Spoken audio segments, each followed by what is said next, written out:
I'm Jamey Applegate, Senior Director of DEI at Equity at Work, and this is your DEI Minute, your go-to podcast for leaders looking to navigate the ever-evolving landscape of diversity, equity, and inclusion in the workplace. Whether you're just starting out with DEI or looking to sustain your long-term successes, each episode will provide you with the actions you can take to move DEI forward at your organization, all in 15 minutes or less. Join us every other week as we break through the noise and help you do DEI right. Let's get to it.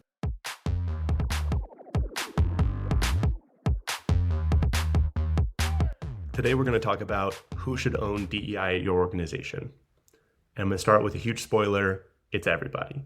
Everybody should own DEI at your organization. Diversity, equity, and inclusion programs and initiatives are necessarily a collective effort, and everyone should feel bought in and engaged, and that they have a role and a voice. Every person throughout the organization should feel a sense of ownership when it comes to DEI.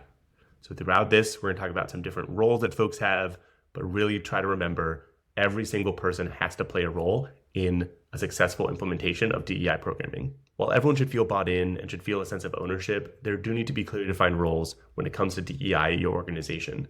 Much like any critical initiative that your company might develop and implement, it is necessary to assign roles and responsibilities and create clear structures that will help the work progress and will help ensure overall success. So today we're going to talk through some of those roles and responsibilities that we recommend putting in place for DEI at your organization, specifically focusing on the DEI leader, senior leadership, human resources, and compliance.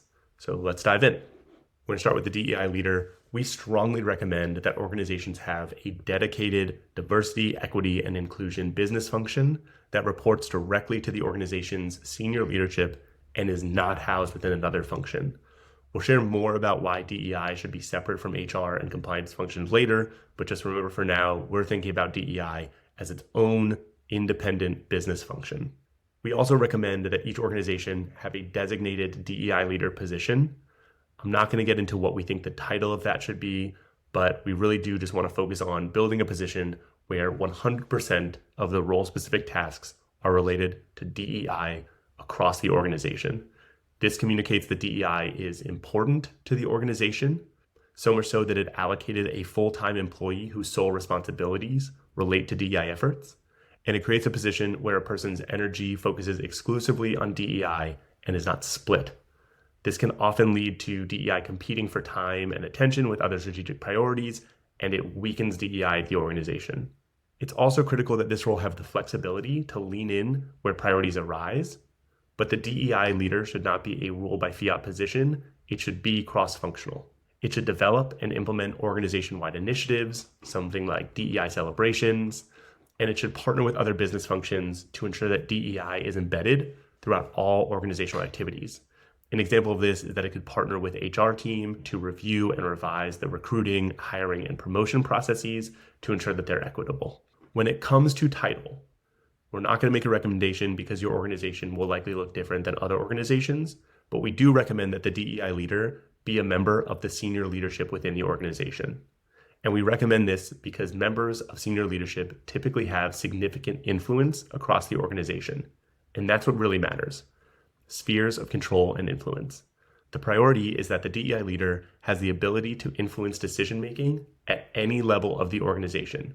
They should be senior enough in title and in practice to really affect change throughout the company. Having someone who is a DEI manager is fine if that person can still influence change at the upper levels within a C-suite. But if that is not how hierarchical positioning and relationships work within your organization, then you should consider changing that role so that person is senior enough to be able to really impact and make change. So that person is really senior enough to have impact and make change.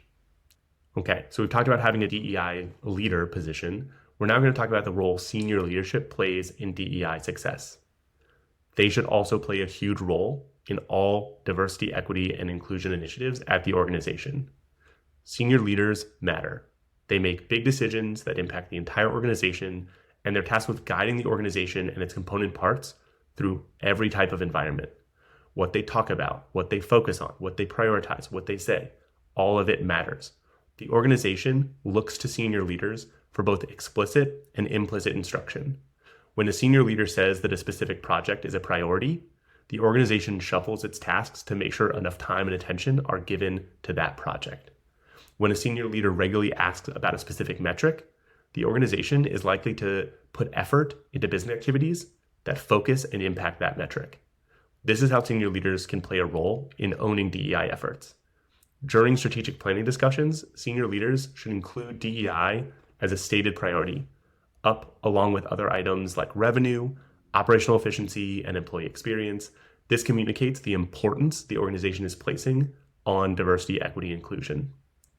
Next, senior leaders should role model actions and behaviors that promote DEI, like attending trainings, participating in DEI initiatives or celebrations, or joining DEI task forces aimed at specific problems or focus areas. And they should ask their direct reports to engage similarly. Finally, senior leaders should talk about DEI programs and initiatives regularly, reinforcing that it is an important part of the company's culture and signaling to others that they should prioritize DEI in their day-to-day roles as well. On top of having a DEI leader and making sure that senior leadership is really bought in and feels a sense of ownership, human resources and compliance are often also associated with DEI. It is very common to house the DEI function within HR or within a compliance business function. And it makes a certain sense. So much of DEI efforts are about people and employee engagement and experience, topics that typically live within the HR function. And some organizations, your organization, might have regulatory requirements that require specific activities or set specific DEI metrics and goals, like percent spend on diverse suppliers. Or they start DEI programming with mandated programming for all employees, maybe the annual module in the company's learning management system. These are often housed in an organizational compliance function. As we stated earlier, we recommend that DEI be a standalone function outside of HR and compliance.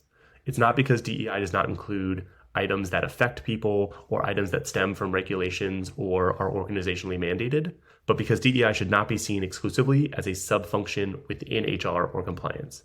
DEI is not exclusively HR and it's not exclusively compliance. It is its own thing. So like those departments, it is necessarily cross-functional and org-wide, and it should be treated as such. That being said, HR and compliance both play a critical role in the success of DEI at any organization.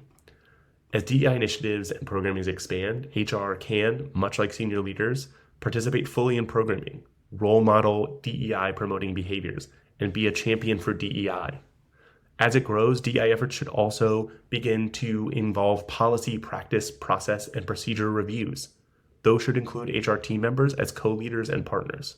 HR team members are responsible for ensuring a successful employee experience across the employee lifecycle, and they can partner with the DEI leader to apply a DEI lens to all of their work. And DEI programs should be responsive to regulatory mandates and should include items that are non-negotiables in terms of external and internal compliance. Compliance team members can ensure they partner with DEI leaders to meet everyone's goals. They can meet and exceed all regulatory expectations. They can grow and expand DEI as a critical and foundational part of the organization's culture. These are not mutually exclusive. They go hand in hand. So again, as we asked at the top, who should own DEI in your organization? It should be a dedicated DEI leader. This person should lead a standalone DEI business function and should report into the most senior leadership at the organization, ideally the senior most leader, the CEO, the executive director, whatever you have at your organization. But remember our spoiler from earlier, everyone at the organization owns DEI. So a DEI leader might be the person pushing the work forward the most and has the most responsibility, but everybody owns DEI at the organization. Senior leaders own DEI and can help ensure its success, and HR and compliance functions can own DEI and also help ensure its success. Everyone, every single person, in every department, in every location, at every level of the hierarchy, everyone owns DEI and should help ensure its success. DEI ownership at your organization might not look like what we talked about today, and that's okay. It will change and evolve over time as different strategies and priorities arise. You might not have a DEI specific position currently, but it could be something that you add in as a short or midterm goal as part of your strategic planning process. And right now you might have DEI housed within your HR function, and that's also okay. Maybe the long-term goal is to spin it off into its own business function and to hire someone like a chief DEI officer. And senior leaders might not actually be on the same page about DEI at this time. So maybe a next step is to implement some trainings that provide both foundational knowledge and create opportunities for senior leaders to talk through the organization's DEI strengths, the areas of opportunity, and the barriers to success. As I mentioned earlier, everybody should own DEI in your organization. Diversity, equity, inclusion programs are a collective effort. Everyone should feel bought in and engaged, and they should feel that they have a role and a voice. Every person throughout the organization should feel a sense of ownership when it comes to DEI. And that's a wrap. I'm Jamey Applegate, and that's your DEI Minute for today. Thank you so much for listening. That's a wrap. I'm Jamey Applegate, and that's your DEI Minute for today. Thank you for listening. Please be sure to follow us wherever you listen to podcasts, and don't forget to leave us a review. If you ever have questions, please visit our website or send us an email. You can also sign up for our newsletter and follow us on LinkedIn, YouTube, Twitter, and Instagram. Links to everything can be found in the episode notes. This episode was edited and produced by Podgrowth with podcast art by me, Jamey Applegate.